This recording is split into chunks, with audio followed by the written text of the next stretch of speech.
नमस्कार, मी पंजाब डक. ह्या 2 दिवसामध्ये राज्यामध्ये सांगायचं झालं तर इकडं विदर्भामध्ये अमरावती जिल्हा, अकोला जिल्हा, वर्धा, नागपूर, भंडारा, गोंदिया, चंद्रपूर, यवतमाळ, वाशिम, हिंगोली ह्या परिसरामध्ये काय होणार आहे, आज न उद्याच्याला बऱ्याच भागामध्ये पाऊस पडणार आहे म्हणून हा अंदाज विदर्भातल्या शेतकऱ्यांना लक्ष यायचा.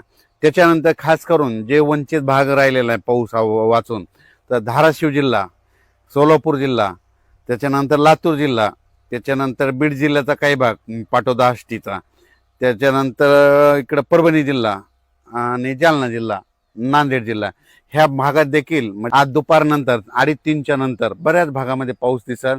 रात्रीच्याला देखील पाऊस असणार आहे ना, आज आणि उद्या दिवस म्हणजे हा पाऊस पडणार म्हणून ह्या 2 दिवसाचा मुद्दाम खास करून हे अंदाज दिलेला आहे. पंढरपूर, सांगोला त्या परिसरात, पंढरपूरला देखील आज पाऊस पडणार आहे म्हणून अंदाज लक्ष यायचा.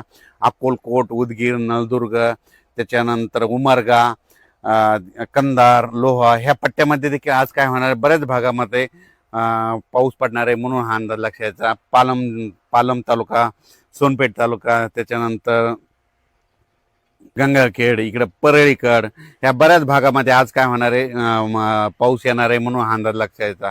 हा पाऊस सर्व दूर नाही, पण आज मात्र बऱ्याच भागामध्ये धाराशिव जिल्हा, लातूर जिल्हा, बीड जिल्हा, जालना जिल्हा, त्याच्यानंतर परभणी जिल्हा, नांदेड जिल्हा, त्याच्यानंतर वाशिम जिल्हा, हिंगोली जिल्हा, बुलढाणा जिल्हा, अकोला, अमरावती, बुलढाणा, नागपूर, वर्धा, भंडारा, गोंदिया, चंद्रपूर, यवतमाळ, इकडं उमरेड, त्याच्यानंतर यवतमाळ जिल्हा, त्याच्यानंतर पुसद बऱ्याच भागामध्ये आज काय होणार आहे, पावसाला सुरुवात होणार आहे म्हणून हा अंदाज लक्ष यायचा. खास करून हा 2च दिवसाचा अंदाज मुद्दा म्हणून शेतकऱ्यासाठी दिलेला आहे.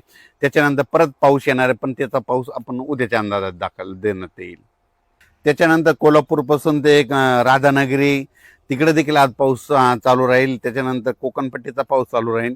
इगतपुरीचा पाऊस सुरूच राहील. इगतपुरीला पाऊस जोरात पडत असल्यामुळे नाशिककडे काय होईल, सरी येत राहतील म्हणून हा अंदाज त्यांनी देखील लक्ष द्यायचा.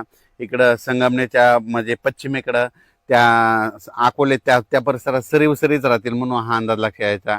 सगळीकडे पडणार नाही, फक्त विखुरलेल्या स्वरूपाचा पडणार आहे म्हणून हा अंदाज लक्ष यायचा.